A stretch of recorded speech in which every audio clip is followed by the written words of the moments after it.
এখন শুনবেন আজকের গুরুত্বপূর্ণ খবরের শিরোনাম। ভারত ও পাকিস্তানের সেনাদের মধ্যে আবারও গোলাগুলি। ইরানের বন্দরে বিস্ফোরণে নিহত বেড়ে 18, আহত 750। সম্ভাব্য উত্তরসূরি নাম ঘোষণা করলেন ফিলিস্তিনি নেতা আব্বাস। কাশ্মীরের সন্দেহভাজনদের বাড়ি গুড়িয়ে দেয়া হচ্ছে। গোপন চুক্তিতে সোমালিয়ায় ইসরায়েলি রাডার স্থাপন করেছে আরব আমিরাত। পুতিনের সদিচ্ছা নিয়ে প্রশ্ন ট্রাম্পের। ভারত ও পাকিস্তানের সেনাদের মধ্যে আবারও গোলাগুলি। ভারত ও পাকিস্তানের সেনাদের মধ্যে নিয়ন্ত্রণ রেখায় LOC গতকাল শনিবার দিবাগত রাতে আবারও গোলাগুলি হয়েছে। এনে ধারাবাহিকভাবে তৃতীয় রাতের মতো গোলাগুলি হলো।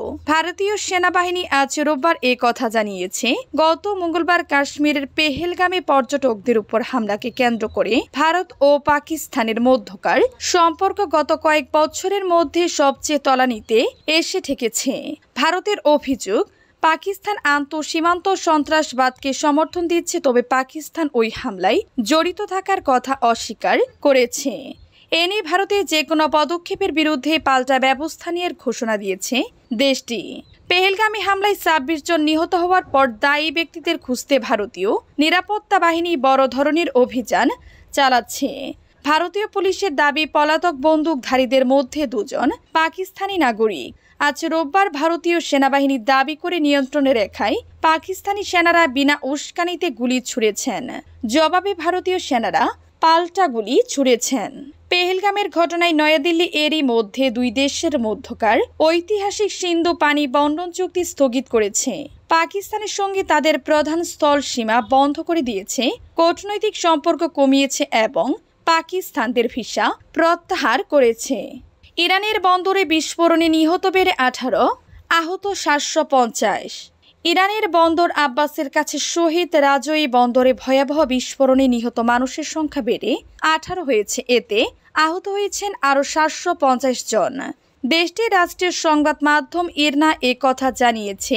শহীদ রাজৌরি বন্দর ইরানের রাজধানী তেহরানের দক্ষিণে 1000 কিলোমিটারের বেশি দূরে অবস্থিত। এটি ইরানের সবচেয়ে উন্নত কন্টেইনার বন্দর বলে জানিয়েছে ইরনা। বন্দর আব্বাস শহরের 23 কিলোমিটার পশ্চিমে ও হরমুজ প্রণালীর উত্তরে অবস্থিত এই কন্টেইনার বন্দর। এই প্রণালী দিয়ে বিশ্বের 1/5 তেল পরিবহন করা হয়। গতকাল শনিবারের ওই বিস্ফোরণের কয়েক ঘন্টা পর রাষ্ট্রীয় টিভিতে সম্প্রচারিত ফুটেজে দেখা যায়, বন্দর এলাকা থেকে ঘন কালো ধোঁয়া উঠছে এবং সেখানে জ্বলতে থাকা বহু কন্টেইনারের আগুন নেভাতে হেলিকপ্টার ব্যবহার করা হচ্ছে। ইরানের সংকট ব্যবস্থাপনা স্থাপনার মুখপাত্র হুসাইন জাফরি শহীদ রাজৌরিতে থাকা কন্টেইনারগুলোয় রাসায়নিকের অনিরাপদ মজুদ বিস্ফোরণের কারণ হতে পারে বলে প্রাথমিকভাবে মনে করেছেন। স্থানীয় একটি সংবাদ মাধ্যমকে তিনি বলেন, বিস্ফোরণের কারণ কন্টেইনারের ভিতরে থাকা রাসায়নিক।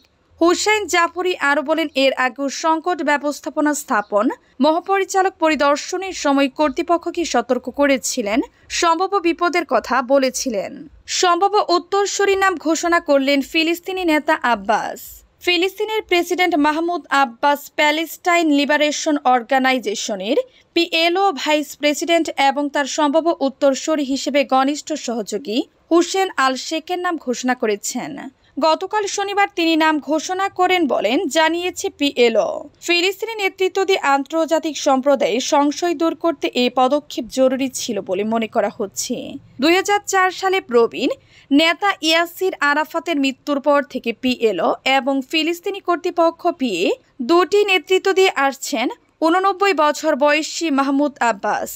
তবে তিনি দীর্ঘদিন ধরে তার উত্তরসূরি মনোনয়ন সহ অভ্যন্তরীণ সংস্কারে অস্বীকৃতি জানিয়ে আসছিলেন। হুসেন আল শেখের জন্ম 1960 সালে, তিনি ফাতাহ দলের নেতা।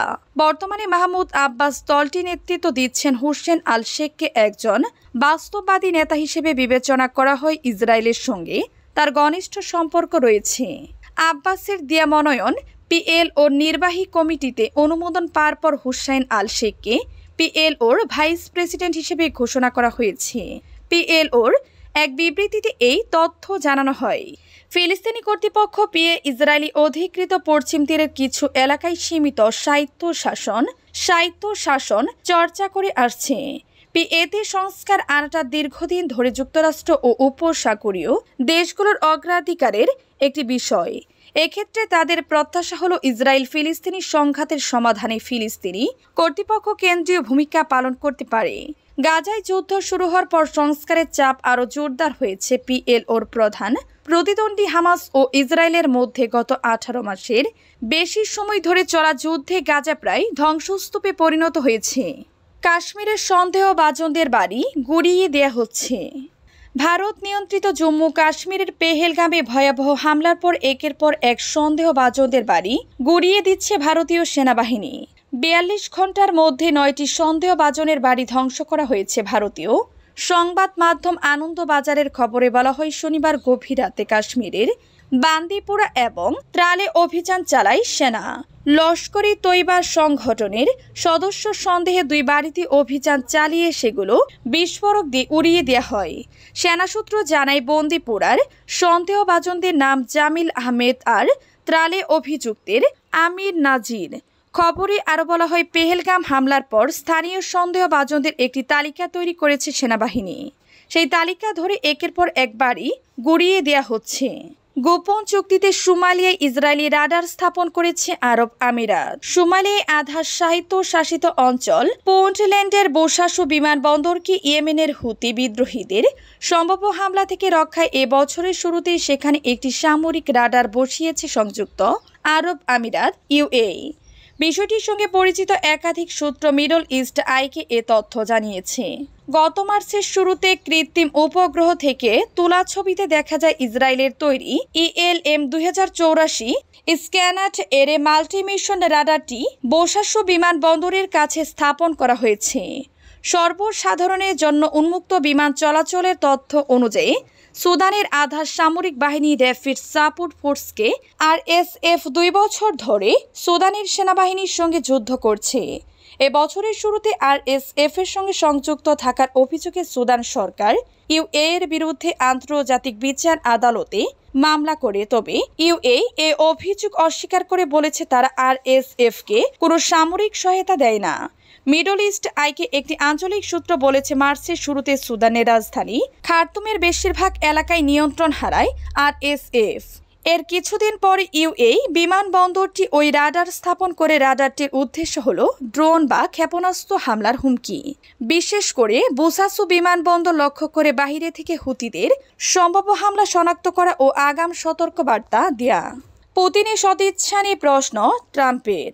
ইউক্রেনের প্রেসিডেন্ট ভলোদিমির জেলেনস্কির সঙ্গে এক বৈঠকের পর যুক্তরাষ্ট্রের প্রেসিডেন্ট ডোনাল্ড ট্রাম্প ইউক্রেন যুদ্ধ বন্ধে